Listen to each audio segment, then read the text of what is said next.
Before we start, I really hope everybody's doing well. Recently things around the world have gotten even worse, and I'd like to check and make sure that all of my viewers are okay. I really hope you're all doing well. Now let's get on with the video.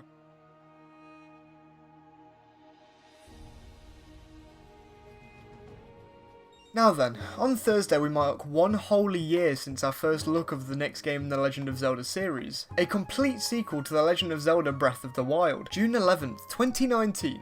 A great summer, or at least in comparison to this summer. Let me cast my mind back a year. I actually wasn't much of a Nintendo fan at this point.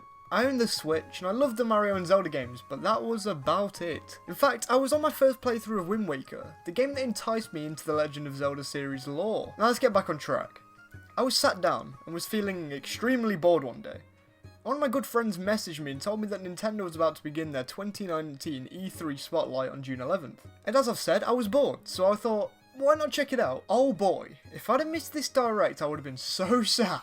As I looked at my minuscule phone screen, a few things flew by during the direct. Another look at Link's Awakening, an amazing indie game made by an experienced dev in Cadence of Hyrule, which I'd like to note is my favourite indie game ever and serves as a great love letter to the Legend of Zelda series. But then I put my phone down for a bit, not expecting any other major announcements, as a few mainstream games have already been announced, and there was already a giant amount of Zelda in the direct. But for some weird reason, I felt an urge to turn my phone back on sometime in the direct. And lo and behold, one more thing, some swirly things. Now I was about to give up hope, but I realised something. This game feels like Twilight Princess atmospherically. I'll stick around, why not? And my mood changed from defeat to happiness in a matter of seconds as the blue tunic donned by the hero and princess of Wilds flicks into my view, and as I marvel at the spooky feel I can feel mustering inside of me, I notice something instantly. Link has the Master Sword on his back. What does this mean? How could it be used? Will they bring back the system used in the first game? All of these questions flooded my mind, and I finally feel as if I can talk to an audience. Now that's what you clicked for. So let's discuss the part that the Master Sword will play in the sequel to Breath of the Wild. Breath of the Wild obviously used a new formula, as Aji Onuma and the rest of the Zelda team were told that they could do whatever they wanted. So they changed everything, using inspiration from one of the most revolutionary open world games, Skyrim. This new formula also added a new durability system that was explored in Skyward Sword, but only to a very small level, as it only affected a very small aspect of the game. The shields. It worked in a way so that if you parried an attack formed by an enemy by shaking your nunchuck, then your durability would not deplete, except for the Hylian shield that never broke. Whereas in Breath of the Wild, every item had its own durability. Your swords, shields, bows, anything. And you can use any weapon that you find on the ground. Many people found many gripes with this new system, and others felt like it could be improved in some ways. Now I'm not specifically here to talk about that today, so instead we're going to talk about the sword first forged by the Hero of Skies in Skyward Sword, and then first pulled from the pedestal many years later by the Hero of Time. The sword that seals the darkness. The Master Sword. The difference in the Master Sword in Breath of the Wild is the fact that the Master Sword can run out of energy, its own equivalent of breaking, which makes the unupgraded Master Sword somewhat worthless. This trailer implies that in the next game we may start with the same sword that sealed demise so many centuries earlier. My personal opinion on the breakage system in Breath of the Wild is that it fit the game kind of perfectly. When I say that, I mean that the Zelda team wanted any players of Breath of the Wild to try out different weapons, meaning the breakage of a weapon you're relying on too heavily then resulted in you trying another weapon. This new progression system was greeted with varying emotions by the Zelda community. A lot thought that the new system made them want to keep good weapons for use in the future, just in case they break. Others believed that the system was pretty unflawed and tell others to get over this fairly minor problem in a much bigger game. My thoughts are that I actually liked the breakage system after some time of getting used to it, as I feel the game could have ruined the balance between weapons if they made a repair system.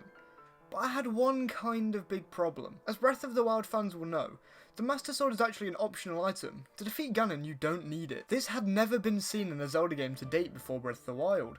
And what's more, the Master Sword did a measly 30 damage with no upgrades and accounting to no DLC, which accounts to less than a Royal Broadsword, standing at 36 damage. However, if you're in Hyrule Castle or in range of a Guardian, the damage is risen to 60, which is a significant increase that really does help when fighting Guardians. Now when taking the Master Trials into account, the trials in which 7 monks set for the Hero of Wilds, Link, the Master Sword can be upgraded to a constant 60 damage. My big issue with this is the fact that the Master Sword's energy still runs out. In fact, it only takes 1.5 silver Lionel health bars to break the upgraded Master Sword. I wouldn't mind this if the Master Sword was breakable in every other Zelda game, but this isn't the time for a rant. It's time to talk about the part the Master Sword will play in the next game. From the trailer seen for the sequel, it's already been stated that it seems that we may start by default with the Master Sword, meaning that most likely the Master Sword will not be breakable in the next game. Now the next topic I would like to touch on is the subtle references that I heard and seen in Breath of the Wild towards the life of Fi.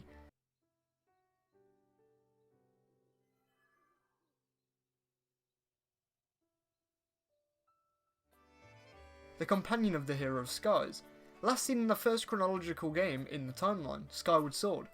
Let me just quickly state that these references could have been just that, references, as Fi was not seen anywhere in the timeline past Skyward Sword, meaning these couple of times they referenced Fi could have been simple callbacks to the last console entry to the Legend of Zelda series. I mean, Nintendo love their callbacks, so that could definitely be the case. But assuming it's not, let's talk about what this could actually mean for the sequel. From a story point of view, it could mean a lot. A lot of the bigger visual references and the massive open world phenomenon in Breath of the Wild have somewhat direct links to Skyward Sword counterparts.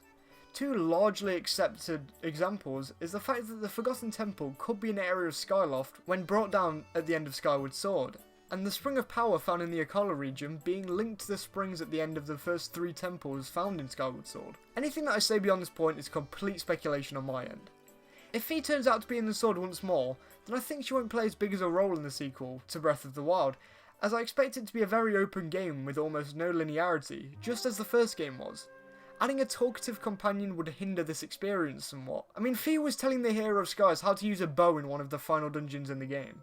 I think her being this annoying in the next game would make nearly to no sense. Here's a giant flaw to the Fi alive theory though. It's this new greenish blue hand that seems to be dissolving into Link in the trailer. Theories have been floating around since the reveal that this hand could in fact give Link magical powers much like what we see in Breath of the Wild, but with traditional items such as the hookshot and other items. The theory comes from these concept arts of a Link with certain items such as something reminiscent of a hookshot coming from the hero's arm. This lines up perfectly with what we might see in the sequel. Now I'm straying way too far off topic. The larger point of this discussion is, I don't think it will be likely that we see Fi in the next game, but we may see someone in the Master Sword, maybe even the Spirit of the Hand?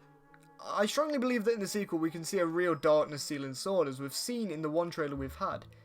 It's very likely that Ganondorf is to come back in the next installment, and not some puppet conjured by the real Ganondorf, meaning that the sword that seals the darkness will be needed by the hero once more, which is why we start with the Master Sword, because it is needed to kill Ganondorf once and for all again, maybe to even finish the timeline once and for all to bring Hyrule peace for the first time in millennia, clawing the innocent races from the death of a much greater evil than the royal family itself. I think that the sword will be needed for perhaps the hero's biggest adventure since the likes of Ocarina of Time. For all of these things, we must wait, my friends. Surprisingly, you must all wait for the biggest event on my channel for a few more weeks as well, as fellow Zelda-tuber Nehru and I are going to be collaborating on his channel in the coming weeks, along with a video on my channel. If you're excited, then please subscribe to me and Nehru, as we both appreciate any amount of support so much.